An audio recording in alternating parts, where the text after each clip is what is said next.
때문에 어려움이 있었거나 그런 건 없으셨어요? 사람 때문에는 분들도 있었고, 경찰서에서 적도 있었고, 네. 채무자가 있는데 거기 살고 있느냐 뭐 이런 것들도 있었어요.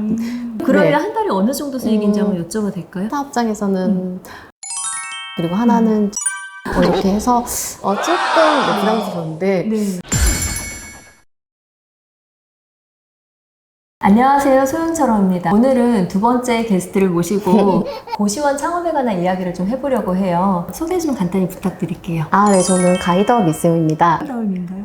다들 그렇게 부르세요. 아름다움이었으면 좋겠는데 미세오도 아니고요. 네, 미세오예요. 그래서 CEO를 세오라고 좀 발음을 해서 미세오라고 이렇게 지었습니다. 그러면 지금 고시원을 운영하고 계신 거예요? 네네네. 그러면 시작하신 지는 얼마나 되셨죠? 시작한 지는 한 2년 정도 됐고요. 몇 개 정도 운영하고 계세요? 현재 운영을 2개를 하고 있고 그 전까지 3개를 운영하다가 하나는 이제 매각을 하고 2개와 파티룸 하나 이렇게 운영하고 있어요. 그럼 하시는 일이 다 고시원 운영만? 고시원 운영하고 파티룸 이제 공간인데요. 네. 고시원 창업하시는 분들 컨설팅이라던가 이제 조금씩 도움을 드리는 강의를 하고 있어요. 혹시 고시원을 창업하시기 전에는 어떤 일을 하셨어요? 15년 정도 비서 업무, 인사, 총무, 회계 뭐 이런 업무들을 이렇게 네네. 좀 했어요. 그러면 15년간 직장 생활을 하시다가 네. 2년 만에 이제 고시원 네. 창업하셔가지고 운영하고 네네네. 계시는 거예요? 왜 굳이 오프라인에서 부업을 먼저 시작하게 되셨는지? 아무래도 저는 회사를 계속 오랫동안 회사를 다닌 사람이고 네. 회사 생활에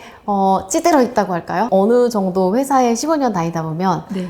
이제 내가 지금 나는 무엇인가 이런 느낌도 들고 아이와 시간을 너무 못 지냈거든요. 아이가 지금 둘? 네, 그런 거를 좀 안 그랬으면 좋겠다. 네. 여유로운 좀 시간과 그리고 고정적인 안정적인 좀 수입이 있으면 좋겠다라는 생각에 시작을 하게 됐어요. 아마 많은 분들이 고시원 창업이라고 하면 좀 전에 제가 이제 말씀드린 것처럼 이거 막 이렇게 금액적으로 좀 부담되는 거 아닌가? 네. 어떻게 어디서부터 알아봐야 될지 좀 궁금해 하실 것 같아요. 일단 맞아요. 그냥 단도직입적으로 여쭤보면 정말 아무것도 없는데 저 대출로만 시작할래요 하기엔 좀 위험 부담이 있죠. 네, 아무래도 그 안에 사실 이제 뭐 보증금도 있고 권리금이라는 게 있기 때문에 좀 쉽지 않죠. 그러면 최소 어느 정도 있어야지만 나 고시원 창업 한번 해볼까 이런 생각을 할 수 있을까요? 막 1, 2천 들어가는 그런 사업은 아니에요. 소자본으로 할 수도 있지만 네. 그렇다고 해서 이게 1, 2천을 할 수 있는 사업은 아니기 때문에 1억부터 한 3억 정도 준비하시면 되세요. 그러면 개인 자금 1억에서 3억 정도는 손에 쥐고 그러면 실제로 이거를 시작하시는 그 연령대는 어느 정도 돼요? 고시원이란 것은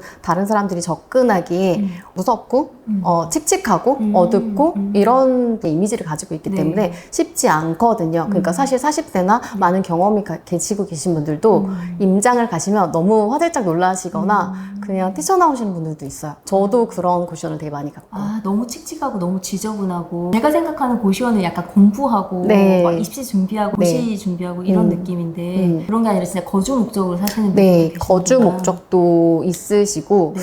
그러면 살고 있는 동네도 있고 만약에 지역을 지역 선정을 어떻게 해야 되나 만약에 지역 선정을 할 때 네. 부산에 사신 계신 분이 뭐 서울에 하시고 이런 부분에 있어서 단 하나의 고시원을 하는데 그렇게 하는 거는 조금 아닌 것 같고요. 왜냐면 이거는 사업이지 임대 사업은 아니거든요. 숙박업, 서비스업에 속하는 이제 사업이기 때문에 본인 집 근처에서 1시간 내외로 떨어진 곳 그리고 상권이 있는 곳, 입실자가 필요로 하는 장소. 무턱대고 그냥 우리 동네라고 해서 시작한 게 아니라 적어도 네. 상권이 형성되어 있고 그쵸. 실제로 거기에 거주할 수 있는 사람들 소비층이 많이 모여 있는 곳으로 시작을 하는 게 좋다 이런 네네네, 말씀이시죠? 맞아요. 사실 이제. 고시원 전문 부동산이 따로 있어요. 그러면 만약에 그렇게 해서 고시원의 매물을 이제 알아보고 하려고 결정을 했어요. 근데 아까 말씀하신 거 들어가서 보니까 막 귀신 나올 것 같아.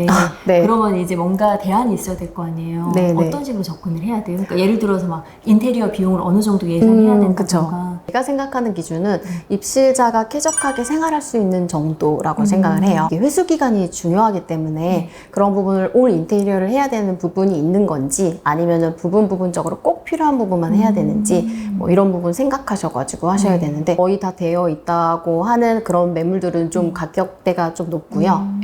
홀 인테리어가 되어 있는 건 그렇지 않은 경우에는 최소한 1,000에서 진짜 완전히 처음부터 다 한다라고 하는 경우는 1억까지 정도. 예. 근데 이게 막 이렇게 예쁘게 꾸며놓는다고 알아서들 막 찾아오진 않잖아요. 네, 맞아요. 뭔가 꾸며놨다 하더라도 어쨌든 마케팅이 필요한 부분이죠. 네, 너무 많이 필요해요. 네네. 어떻게 판매를 하고 있지?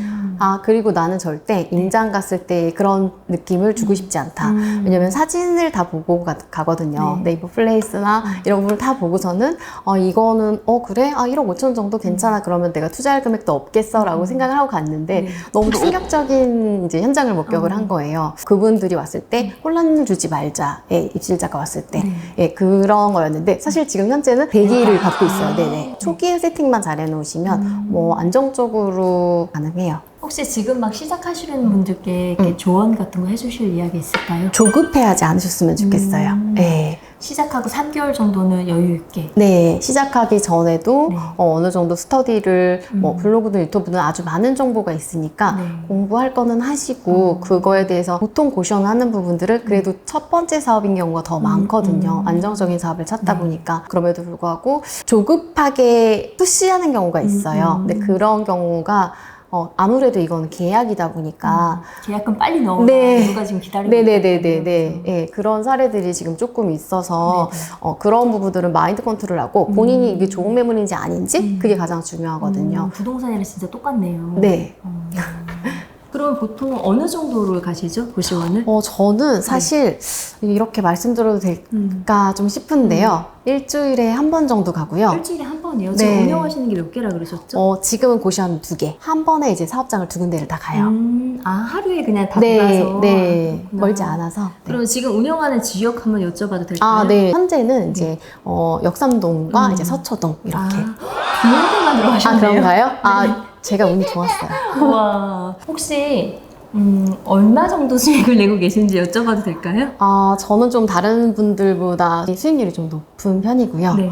네, 그래서 뭐 저는 보증금하고 권리금 이렇게 포함을 해서도 한 60% 넘는 것 같은데. 60%요?